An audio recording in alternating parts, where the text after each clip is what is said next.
দক্ষিণ 24 পরগনার কাকদ্বীপ চন্দনপুরে কালী ঠাকুরের মূর্তি ভাঙা হয়েছে, যা নিয়ে আজ 2 দিন সোশ্যাল নেটওয়ার্কে ভীষণভাবে একটা গরম চলছে। সেই সাথে আমরা দেখেছি বিজেপির বিরোধী দলের নেতা শুভেন্দু অধিকারী সহ বিজেপির আরএসএস এবং তাদের আইটি সেল পুরো দোষটাই কালী ঠাকুরের মূর্তি ভাঙা, সেই দোষটা জেহাদি, আতঙ্কবাদী, বাংলাদেশি বা রোহিঙ্গাদের উপরে দোষারোপ করছে। কাকদ্বীপে বসবাসকারী যে সমস্ত মুসলিমরা রয়েছে তাদের উপরে দোষারোপ করছে। কেন? পরবর্তী সময়ে আমরা দেখলাম সুন্দরবন পুলিশ সেই বিষয়ে তদন্ত করে জানা গেল নারায়ণ হালদার নামে একজন বিজেপি বা আরএসএস এর সক্রিয় কর্মী মদ খেয়ে কালী মন্দিরে গিয়ে সেই মন্দিরে মূর্তি ভেঙে ফেলেছে। তাহলে কিসের জন্য আজকে 2 দিন ধরে শুভেন্দু অধিকারী থেকে শুরু করে বিজেপির নেতারা এবং আইটি সেলরা জেহাদি বা মুসলিমদের উপরে দোষারোপ করছে? কারণ একটাই, এই কাকদ্বীপ হিন্দু অধ্যুষিত এলাকা, এখানে 82% হিন্দুরা বসবাস করে। 2021 বিধানসভা নির্বাচনে এখানে 41% মানুষ বিজেপিকে ভোট দিয়েছিল। তারপরেও এই জায়গা বিজেপি জয়লাভ করেনি, কারণ সেখানকার হিন্দু মুসলমান বসবাসকারী মানুষরা বিজেপির বিপক্ষে গিয়ে তৃণমূল কংগ্রেসকে বেছে নিয়েছিল। এখন শুভেন্দু অধিকারীর ঘুম হারাম হয়েছে। উত্তরবঙ্গে তাদের যে এমএলএ এমপিরা জিতেছিল, সেই উত্তরবঙ্গে কোনো কাজ না করা বা ভোটের পর তাদের সাথে দেখা না করার জন্য সেইখানের বিভিন্ন এমএলএ এমপিদের গণধোলাই দিচ্ছে। সে এখন উত্তরবঙ্গের দিকে তো ভোট পাবে না, সে দক্ষিণবঙ্গের যে সমস্ত জায়গায় হিন্দুদের বসবাস রয়েছে সেই ভোটগুলো টানার জন্য, হিন্দু মুসলমানের রাজনীতি করার জন্য কালী মন্দিরের মূর্তি ভেঙে বিজেপি আরএসএস পুরো দোষারোপটা মুসলিমদের উপরে করে দিচ্ছে। অথচ সত্যি কথা বলতে, যে এলাকাগুলোতে মুসলিমরা বসবাস করে সেই এলাকায় কেন যাবে একটা মন্দিরে? যে মন্দিরে গিয়ে মূর্তিটা ভাঙা হয়েছে সেই মন্দিরটা তো পাকা ঘর, ইট দিয়ে গাঁথা, সেই সাথে দরজাতে আমরা দেখলাম গ্রিল দেয়া, জানালাতে গ্রিল দেয়া। তাহলে রাতের বেলা কে এসে সেই দরজার তালা খুললো, কে গিয়ে ভাঙলো? কিন্তু দোষারোপটা পুরোপুরি মুসলিমদের উপরে করে দিল কে? শুভেন্দু অধিকারী। কারণ মূর্তি ভাঙার পর সর্বপ্রথম ভিডিওটা শুভেন্দু অধিকারীকে পাঠিয়েছে। শুভেন্দু অধিকারী জেহাদি মুসলিমদের উপরে আক্রমণ বা তকমা দিয়ে মিথ্যা অভিযোগ করে ফেসবুকে পোস্ট করে দিল। পরবর্তী সময়ে আমাদের পশ্চিমবাংলার বিভিন্ন গদি ইউটিউবার এবং মিডিয়ারা সেই নিয়ে রে করে মুসলিমদের উপরে দোষারোপ করাচ্ছে, হিন্দুদের কাছে বোঝাচ্ছে যে দেখো কিভাবে মুসলিমরা কালী ঠাকুরের মূর্তি ভেঙেছে। কিন্তু পরবর্তী সময়ে আমরা দেখলাম যে সুন্দরবন অঞ্চলের পুলিশ তারা যখন এই বিষয়টা নিয়ে তদন্ত করেছে, তদন্তে ধরা পড়লো কি একজন বিজেপি এবং আরএসএস এর সক্রিয় কর্মী যে মদ খেয়ে নারায়ণ হালদার নামে একজন সে মূর্তিটা ভেঙেছে। পরবর্তী তাকে অ্যারেস্ট করা হয়েছে, সে দোষ স্বীকারও করে নিয়েছে। তাহলে একবার ভাবুন তো, এইটা নিয়ে বারংবার এই পশ্চিমবাংলায় বিজেপি তো ক্ষমতায় আসে না, এখানে যে সমস্ত হিন্দুরা রয়েছে তারা বিজেপির যে হিন্দু মুসলমানের রাজনীতি সেটাকে তারা চায় না। সেই জন্য যে সমস্ত হিন্দুরা রয়েছে তাদেরকে মুসলিমদের নামে মিথ্যা দোষারোপ করে ধর্মের দোহাই দিয়ে সুড়সুড়ি দিয়ে কিভাবে তারা ভোটটাকে টানার চেষ্টা করছে দেখুন। এর আগে আমরা কি দেখেছিলাম? নদিয়ার চাপড়াতে সে জায়গায় সরস্বতীর মূর্তি ভেঙেছিল প্রসেনজিৎ নামে একজন, কিন্তু সেও বিজেপি আরএসএস এর লোক, পরবর্তীতে ধরা পড়ে গেছিল। কিসের জন্য? সে মূর্তিটা ভাঙার পর সেই সরস্বতী মন্দিরের মূর্তি ভেঙে মুসলিমদের উপরে দোষারোপ করে হিন্দুদের একত্রিত করবে মুসলিমদের ওপরে, যে মুসলিমরা কিভাবে তোমাদের ঠাকুর ভাঙছে দেখো। এই চক্রান্ত করে রাতের অন্ধকারে সরস্বতীর মূর্তি ভেঙেছিল প্রসেনজিৎ বলে একজন নদিয়ার চাপড়াতে, কিন্তু পরবর্তীতে সেটা ধরা পড়ে যায়। তাহলে বিজেপি আরএসএস একের পর এক নিজেরাই মূর্তি ভাঙছে আর মুসলমানদের উপরে দোষারোপ করছে। দ্বিতীয় দেখুন, মুর্শিদাবাদের কাশিম বাজারে কালীর মূর্তি ভেঙেছিল তাপস মণ্ডল বলে একজন বিজেপি এবং আরএসএস সক্রিয় কর্মী।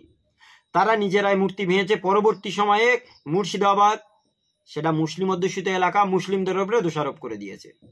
এমনকি আমরা সেই মুর্শিদাবাদে আর একটা জিনিস দেখেছিলাম, মুর্শিদাবাদের বেলডাঙ্গাতে কার্তিক পুজোর লাইটিংয়ে সেখানে আল্লাহর নামে কুরুচিকর লাইটিং করা হয়েছিল।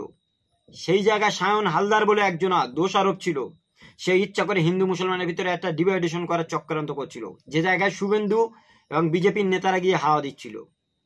তাহলে একটা জিনিস পরিষ্কার হয়ে গেল, বিজেপি আরএসএস তারা তো ভোটে জয়লাভ করতে পারবে না। তাদের যে মিথ্যা প্রতিশ্রুতি, ভারতবর্ষে 2 কোটি নকরিয়া দেंगे, 15 লাখ রুপিয়া খাতা আয়েগা, সেই সাথে সাথে বিজেপি আরএসএস এর বিভিন্ন সময়ে যে সমস্ত তারা মানুষদের কাছে ভোটের আগে প্রতিশ্রুতি দেয় অধিকাংশ মিথ্যা।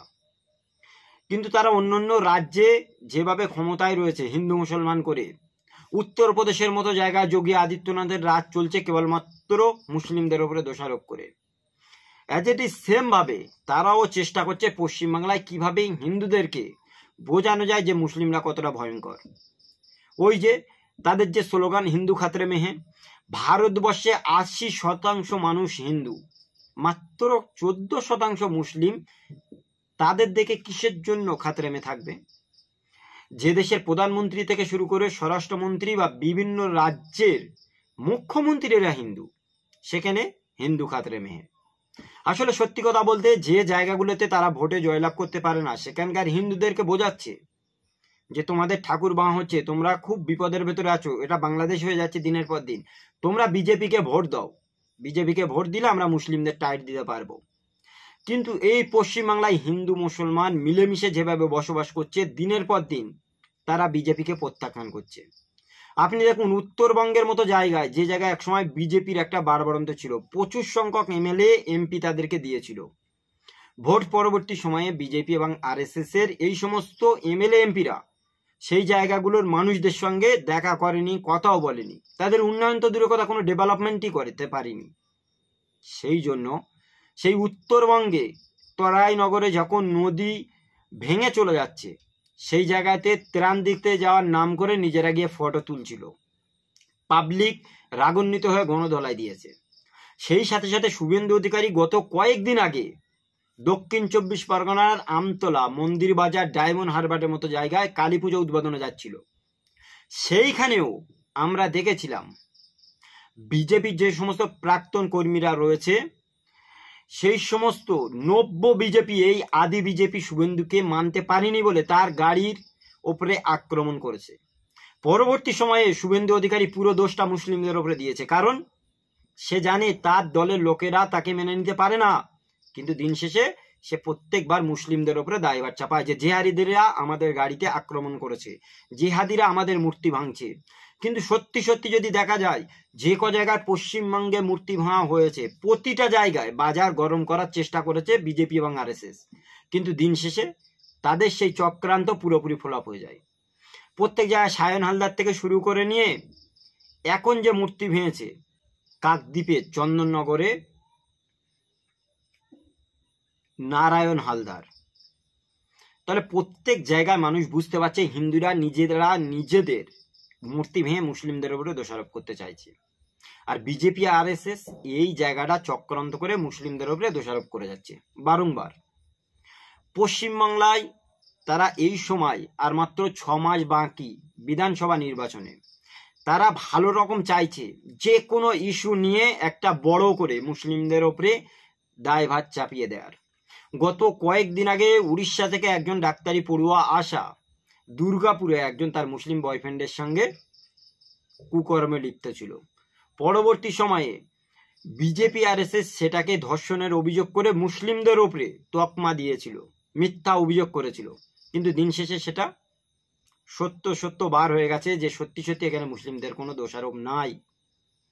কিন্তু আজ আমরা কি দেখতে পাচ্ছি, যে জায়গাগুলোতে হিন্দু অধ্যুষিত সেই জায়গার মানুষদের ভুল বোঝানোর জন্য বিজেপি এবং আরএসএস দুজনা একত্রিতভাবে হিন্দু ভোট টানার জন্য তারা রাজনৈতিকভাবে তৃণমূল কংগ্রেস বা অন্য রাজনৈতিক দলের কাছে পাচ্ছে না, তাই তারা নিজেদের ধর্মের মূর্তিগুলোকে ভেঙে মুসলমানদের উপরে দোষারোপ করে হিন্দুদের ভোটগুলো একত্রিত করার চেষ্টা করছে। এবং পশ্চিমবাংলার বিভিন্ন ইস্যু নিয়ে শুভেন্দু অধিকারী সোচ্চার হতে পারে না, তার প্রতিনিয়ত রাগান্বিত মুসলিম জিহাদি, সেই সাথে এসআইআর করে পশ্চিমবাংলায় ভোটের আগে 2 কোটি মানুষদেরকে পশ্চিমবাংলা থেকে বার করে দেবে। কিন্তু আমরা কি দেখলাম, এসআইআর হতে গিয়ে বাংলাদেশ থেকে আসা মতুয়ারা পুরোপুরিভাবে বিপদে পড়ে গেছে। যে মতুয়াদের সংসদ শান্তনু ঠাকুর পুরোপুরি বলেছিল যে তোমাদের নাগরিকত্ব আমি দেখে দেব, কিন্তু সেই শান্তনু ঠাকুরের বাড়ি ঘেরোয়া করা হচ্ছে, কারণ মতুয়াদেরকে প্রকাশ্যে সুকান্ত ভট্টাচার্য বলেই দিয়েছে যে একজনের নামও আমরা ভোটার লিস্টে তুলতে দেব না। যারা বাংলাদেশ থেকে এসেছে সেই সমস্ত রোহিঙ্গা, সে হিন্দু হোক আর যেই হোক, কারোর নাম দিতে পারবো না। তাহলে পরিষ্কার হয়ে গেল তারা যে ধর্মের সুশ্রুতি দিয়ে মানুষদেরকে ভুল বুঝিয়ে যেভাবে নাগরিকত্ব দেবে বলে মিথ্যা প্রতিশ্রুতি দিয়ে আগামী দিন ভোট নিয়েছিল, সামনে 2026-এর বিধানসভা নির্বাচন তারা কিন্তু সেইভাবে আর পারবে না। সেই জন্য আমরা দেখেছি বিজেপি বা এই মতুয়ার একজন সাপোর্টার অসীম সরকার বিজেপি সরকারের দলের ভেতরে থেকেও সে বিজেপির বিরুদ্ধে গিয়ে কথা বলছে। কারণ সে বলছে যে মতুয়াদের বলেছিল যে তোমাদেরকে নাগরিকত্ব দেওয়া হবে, কিন্তু সে দিতে চাইছে না বা দেবে না। বিজেপি বা আরএসএস যে দিনের পর দিন পলিসি খেলছে তার বিরুদ্ধে সে সোচ্চার হয়েছে।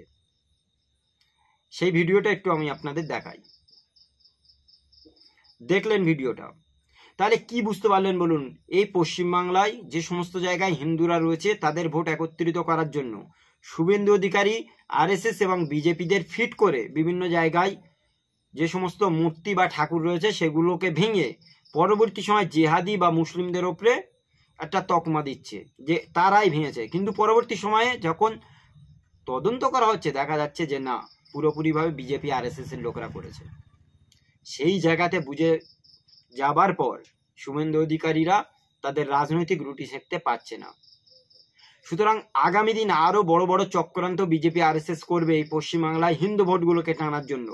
শক্ত হাতে যদি এ রাজ্যের পুলিশ এবং প্রশাসন বা সাধারণ মানুষ যারা হিন্দু মুসলমান মিলেমিশে বসবাস করে তারা যদি চেষ্টা করে, তাহলে শুভেন্দু অধিকারীর মতো এই রকম আরএসএস মার্কা যারা ধর্ম নিয়ে রাজনীতি করে, ধর্ম সুশ্রুতি দেয়, তাদের বিরুদ্ধে অবশ্যই অ্যাকশন নেবে। যেভাবে উত্তরবঙ্গের মতো জায়গায় বিজেপি আরএসএস এর নেতাদের ত্রাণ দিতে যাওয়া বা ছবি তুলতে যাওয়ার সময় পিটিয়ে তাড়া করা হচ্ছিল, সেই সঙ্গে সঙ্গে এখন তারা উত্তরবঙ্গে আর যেতে পারছে না তাদের নেতাদের কুকর্মের জন্য, তাদের কাজ কাম না করার জন্য। কারণ সেখানকার হিন্দুরা বিজেপি আরএসএস কে বেছে নিয়েছিল, কিন্তু সেখানে ভোটে জয়লাভ করার পর বিজেপি আরএসএস এর কোনো নেতারা সেই এলাকার কোনো ডেভেলপমেন্ট করতে পারেনি, তাদের সে দেখাও করেনি। এখন উত্তরবঙ্গে না যেতে পারার জন্য সে এখন দক্ষিণবঙ্গের দিকে ঝাঁপাচ্ছে।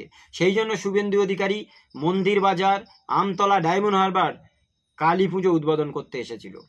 আসার পরে কি দেখলাম, সেখানে যে সমস্ত আদি বিজেপি রয়েছে তারাই নব্য বিজেপিদের ওপরে পুরোপুরিভাবে চড়াও হয়েছে। পরবর্তীতে শুভেন্দু অধিকারী সেটা কি বলে দিল যে আমার দলের লোক না, ওরা পুরোপুরি জেহাদি আমার ওপরে আক্রমণ করেছে। আর দিনের পর দিন এই যে হিন্দু মুসলমানের খেলা খেলছে, নিজেদের মন্দির নিজেরাই ভাঙছে, ভাঙার পর মুসলিমদের উপরে দোষারোপ করছে, করে তারা ভোটে জয়লাভ করতে পারবে কি? আগামী দিন পশ্চিমবাংলার মানুষ বিজেপি এবং আরএসএস কে কিভাবে প্রত্যাখ্যান করে সেটা দেখার বিষয়। সুতরাং কখনো হুজুগে বাঙালি হওয়া যাবে না। যারা ধর্মের দোহাই দিয়ে রাজনীতি করে তারা তাদের ধর্মের বিভিন্ন প্রবলেমগুলো ঘটিয়ে অন্য ধর্মের মানুষদের উপরে দায় চাপাবে। আজকের দেখুন যে জায়গায় মূর্তিগুলো ভাঙা হয় বারংবার জেহাদি মুসলিমরা করেছে বলা হয়, কিন্তু অন্য ধর্মের মানুষরাও পশ্চিমবাংলা বসবাস করে, তাদের উপরে কোনোদিন দোষারোপ করে? বিজেপি করে না, কারণ তারা জানে এখানে কেবলমাত্র মুসলিমদের উপরে দায়ভার দেয়া যাবে। সেই সাথে আদিবাসী, মতুয়া, নমশূদ্র বা খ্রিস্টান, ইহুদি যারা বসবাস করে তাদের উপরে দোষারোপ করে না কখনো, যা করে মুসলমানদের উপরে, কারণ মুসলমানরা পুরোপুরিভাবে বিজেপির এগেনস্টে থাকে। সেই জন্য তারা জানে হিন্দু মুসলমান যদি করতে পারে তাদের রাজনৈতিক জায়গায় তাদের লাভবান হবে। সেই চক্রান্তে দিনের পর দিন বিজেপি এবং আরএসএস এই কাজগুলো ঘটিয়ে চলেছে। সুতরাং এই ভিডিও সম্পর্কে আপনারা কি মনে করেন অবশ্যই কমেন্টে জানাবেন। আর আজকের এই ভিডিওটি এই পর্যন্তই, দেখা হবে অন্য কোনো দিন অন্য কোনো টপিকে। সকলে ভালো থাকুন, সুস্থ থাকুন। Thank you.